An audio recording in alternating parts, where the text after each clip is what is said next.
ზაფხულის ტურისტული სეზონი ნელ-ნელა სტარტს იღებს აჭარაში, სადაც წელს უმეტესად სტუმრებს ისრაელიდან, მეზობელი და არაბული ქვეყნებიდან ელოდებიან. ტურისტული კომპანია Wonderland-ის ბიზნესის განვითარების მენეჯერის ქეთი დოჭვირის თქმით, ზამთარში ტურების მასიური გაუქმების შემდეგ წინა საზაფხულო სეზონზე ჯავშნების ნაწილი აღდგა აზიური ბაზრებიდანაც 2025 წლის მოლოდინებზე უძრავი ქონების პროსპექტში ვისაუბრეთ, გიტოვებთ ქეთი დოჭვირთან ჩაწერილ ინტერვიუს და ამით TV პირველზე 2 ივნისის BMG-ის დილას ვასრულებთ. მადლობა ყურადღებისთვის, ნახვამდის. Ქეთი დღემშვიდობისა, მადლობა რომ იღებთ გადაცემაში მონაწილეობას. პირველ რიგში მოდი ვთქვათ, რა მოლოდინები არსებობს ზაფხულის ტურისტულ სეზონთან დაკავშირებით და რადგან ბათუმში ვიმყოფებით, აჭარაში რა ტენდენციები და რა ტიპის მოლოდინები გაგაჩნიათ?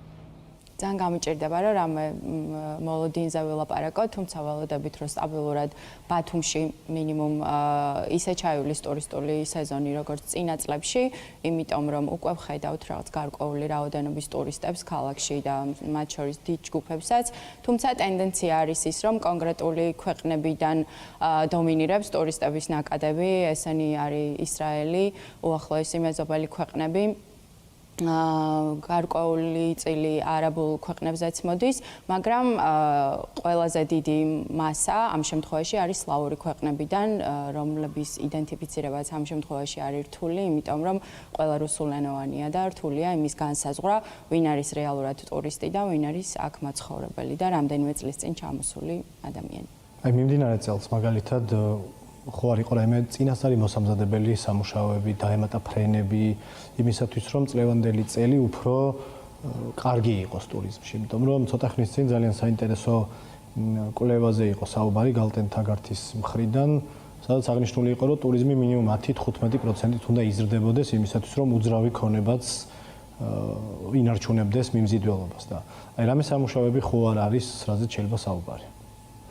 მე ვერ გეტყვით ეროვნული ადმინისტრაცია რა მიმართულებით მუშაობს, იმიტომ რომ რაც ვაკვირდებით, ეს არის იგივე ტიპის მარკეტინგული აქტივობები იგივე ქვეყნებში, სადაც წინა წლების განმავლობაში იყო.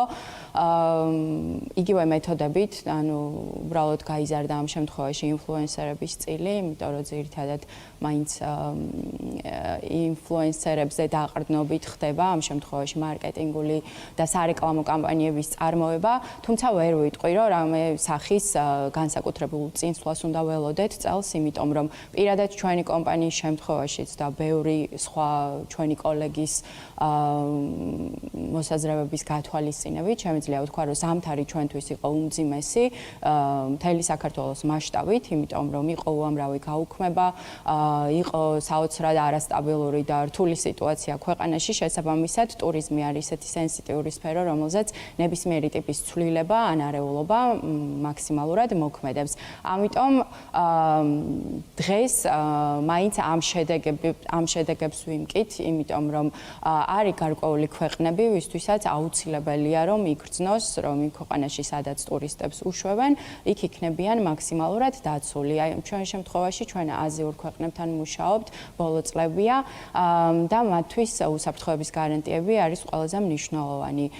თუმცა ამ შემთხვევაში რამდენიმე თვიანი ჩავარდნის შემდეგ ჩვენ მაინც შევძელით და ისევ იგივე რაოდენობის ტურისტები გვყავს, რაც თქვა წინა წლებში გვყავდა, მაგრამ არანაირი მოლოდინი არ გვაქვს იმისი, რომ თქვა მომავალში ან ჩვენ ან სხვებსაც რაღაც ევროპა ჩვენთვის ძალიან მიმზიდველი ბაზარია, ნებისმიერი ქვეყანა ევროპაში, განსაკუთრებით გერმანია, საფრანგეთი ან ნებისმიერი სხვა ან სკანდინავიის ქვეყნები. ამიტომ ამ მიმართულებით ფიქრობდით განვითარებას, მაგრამ ამ სიტუაციაში უბრალოდ შეუძლებელია, რომ რამე გეგმა დავსახოთ, იმიტომ რომ არ ვიცით ჩვენ თვითონ რა შეგვიძლია რომ შევთავაზოთ ამ სიმეფსი, რომელი ბაზრები გამოკაგდათ განსაკუთრებით რა იყო ის იმ ტურისტების რიცხვი, რომელმაც უარი განაცხადა საქართველოში ჩამოსვლას. ანუ ჯგუფებზე არის ლაპარაკი, ახლა კონკრეტული რიცხვის თქმა გამიჭირდება, იმიტომ რომ იყო ბევრი გაუქმების შემთხვევა.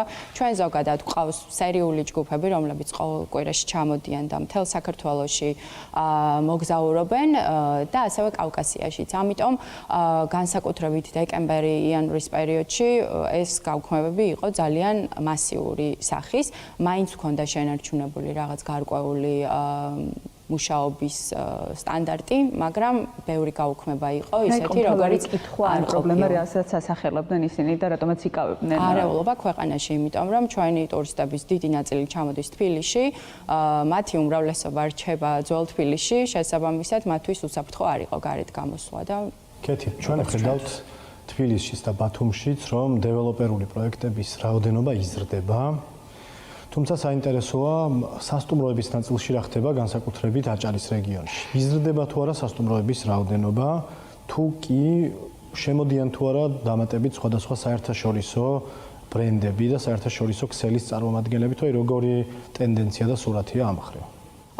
აჭარაში ჩემი აზრით უკეთესი სიტუაცია არის ვიდრე ვთქვა თბილისში ამ მიმართულებით, იმიტომ რომ მაინც ტურისტული რეგიონია, განსაკუთრებით ბათუმი და ამ მხრივ განვითარება პრინციპში ძალიან ისეთი თვალში საცემი არის. გარდა იმისა, რომ უცხოური ბრენდებიც ინტერესდებიან და ბევრი შემთხვევა ვიცი, როცა გაიხსნა უკვე ახალი სასტუმროები, ასევე ადგილობრივი ბრენდებიც საკმაოდ პროგრესირებენ და ამიტომ მიხარია, რომ ქართული კომპანიებიც იწყებენ სასტუმრო ბიზნეს ბათუმში, მაგრამ ამ ყველაფერს კიდევ ერთი ხელისშემშლელი ფაქტორი აქვს, უკვე ძალიან მზარდი დეველოპერული მიმართულებით, ვთქვათ უძრავი ქონების მიმართულებით, იმიტომ რომ უამრავი ბინა არის ბათუმში, რომელიც ქირავდება, შესაბამისად ესენი არიან სასტუმროების პირდაპირ კონკურენტები, ამიტომ არ ვარ დარწმუნებული, რომ მათზე ჯერჯერობით ამ ყველაფერს არ უმოქმედია, იმიტომ რომ საოცრად დიდ რაოდენობაზე არის ლაპარაკი, როცა ბინებზე ვსაუბრობთ. და სხვათა შორის ბევრი შემთხვევა ვიცი, როცა რამდენიმე წლის წინ ის ადამიანები, ვინც ტურისტებად ჩამოდიოდნენ რეგულარულად ბათუმში და მათი მხარჯვალუნარიანობა იყო საკმაოდ მაღალი, შემდეგ უკვე შეიძინეს ბინები და შესაბამისად ეს გარკვეული სეგმენტი სასტუმროებს მოაკლდათ და პირიქით კონკურენციაში არიან უკვე ამ ტიპის ბიზნესთან. დიდ დადგა პრინციპში, ხოლო როდესაც Airbnb გაჩნდა ბაზარზე და მსგავსი პლატფორმები. თვითონ აი უძრავ ქონებაში რომ გადმოვინაცვლოთ, ჯგუფებზე ვსაუბრობთ, ტურისტულ ჯგუფებზე, რამდენად გააქვთ თანამშრომლობა, ან ხედავთ მომავალში თანამშრომლობას residential უძრავ ქონებასთან, ანუ გასაქირავებელი, საცხოვრებელი სახლები, არა სასტუმროები, არამედ სახლები, რომლებიც შეიძლება რაღაც ერთი მართვის, ერთი კომპანიის მართვის ქვეშ იყოს. თუ სარგებლობთ ამ ეტაპზე და თუ შეიძლება რომ ამ მიმართულებით არ მუშაობთ და არც გვაქვს პერსპექტივაში რომ ვიმუშავებთ ამ მიმართულებით, იმიტომ რომ უბრალოდ არ არის ჩვენთვის საინტერესო. ვცდილობთ რომ სასტუმროებთან ვიმუშაოთ და გავაძლიეროთ ერთმანეთი, იმიტომ რომ მგონია რომ ამ ხრივ თანამშრომლობა არის ძალიან მნიშვნელოვანი. რაც შეეხება ბინების ბიზნესს, რა თქმა უნდა, ეს ძალიან მზარდი ბიზნესია და არიან კომპანიები, რომლებიც გამოჩნდნენ ბაზარზე და ამ ყველაფრის მენეჯმენტს უზრუნველყოფენ და მათ შორის ის დეველოპერული კომპანიები, რომლებიც აშენებენ, თქვათ, აპარტ-ოტელებს ან აპარტამენტებით დაკომპლექტებულ კორპუსებს, ცდილობენ, რომ სასტუმროს ტიპის მიმართულებით ამუშაონ და ამ შემთხვევაში ეს კომპანიები, რომლებიც მართველი კომპანიები არიან, უკვე საკმაოდ აქტიურად ჩანან ბაზარზე, რაც მისასალმებელია, რა თქმა უნდა. აპარტამენტების გააქტიურება ხო არ გამომდინარეობს იქიდან გამომდინარე, რომ ჩვენთან ვინ შემოდის ბათუმში ის მხარჯვალუნარიანი ტურისტები, მოკლედ ნაკლებად არიან და ბრენდულ სასტუმროებში ნაკლებად რჩებიან და ძირითადად რაღაცა ეკონომ სეგმენტს ეძლებენ. ამ ნაწილში როგორ განვითარდა ან შეიცვალა ბაზარი ბოლო წლების განმავლობაში და პირიქით ხო ანუ ადრე ხო უფრო მეტად არ იყო ისე რომ ბრენდულ სასტუმროებში რჩებოდნენ და დღეს რაღაცა უფრო დაბალ ბიუჯეტურზე გადავერთეთ თუ საპირისპირო ამბავია ამ ნაწილში როგორ აფასებთ? ჩემი აზრით ცოტა უფრო მრავალმხრივი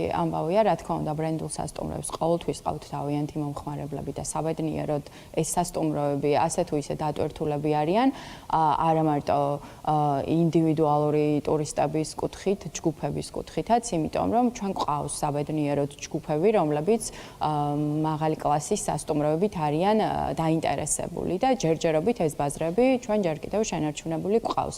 მაგრამ რაც შეეხება დავალმხარჯვალუნარიან ტურისტებს, რა თქმა უნდა, მათ ურჩევნიათ, რომ იყვნენ ან ძალიანია სასტუმროებში, ან კიდევ ბინები ამ შემთხვევაში არის ძალიან მარტივი გამოსავალი, იმიტომ რომ ეს ბინები მართლაც უამრავი არის ბაზარზე, კონკურენცია არის ძალიან მაღალი და ფასებიც არის ძალიან დაბალი. ამიტომ სტანდარტული ტიპის ბინები, ძირითადად ყველა ერთმანეთს გავს დიდ კორპუსებში ქირავდება საკმაოდ იაფად და ამ ადამიანებს აქვთ შესაძლებლობა, რომ იაფად დაისვენონ ბათუმში. თუმცა სხვა მხრივ ფასები, რა თქმა უნდა, არ არის დაბალი, პირიქით ბათუმიც საკმაოდ ძვირი ქალაქია დასასვენებლად, არ ითვლება ისეთ იაფ მიმართულებად. მიუხედავად იმისა, რომ არის რაღაც გარკვეული სერვისები, რაც ჩვენთან იაფია, მაგრამ საბოლოო ჯამში საქართველოში მოგზაურობა, თუნდაც ბილეთის ხარჯით, ან საცხოვრებლით, ან კვების გათვალისწინებით, არ არის ხოლმე იაფი, მაგრამ ამის მიუხედავად მაინც ის ტენდენცია როგორ იცვლება საინტერესოა ფასების ნაწილი. თბილისზე ვსაუბრობდით და იქ სასტუმროებს ძალიან უჭირთ იმ ფასის დაბრუნება, რაც თუნდაც 2019 წლამდე იყო. ბათუმში როგორ მიდის ეს ტენდენცია, მზარდია თუ არა და მოკლედ როგორ მიყვება ფასების სეგმენტი მოთხოვნას? მოქნილი ბაზარი არის, სხვათა შორის ბათუმი და ყველაფერს განაპირობებს მოთხოვნა მიწოდების თემა, ისევე როგორც თბილისში, შესაბამისად ეს ყველაფერი ფასებზეც აისახება. ბათუმში ამ ეტაპზე ჩემი აზრით არ დგას ის პრობლემა, რომ არ იყოს მოთხოვნა და ამიტომ ფასებზეც ესეთი რადიკალური ცვლილება ჯერჯერობით არ არის, მაგრამ თბილისში ეს პრობლემა უფრო მწვავედ დგას, შესაბამისად ფასებზეც აისახა და გაცილებით იაფი ღირს წელს სასტუმროები, ვიდრე ვთქვათ წინა წლებში ღირდა. ნუ არ გულისხმობ რა თქმა უნდა პანდემიის პერიოდს. იქნება წელს თუ აქ როგორ ვერ გეტყვით ჯერჯერობით სტანდარტულად. დიდი მადლობა ქეთი.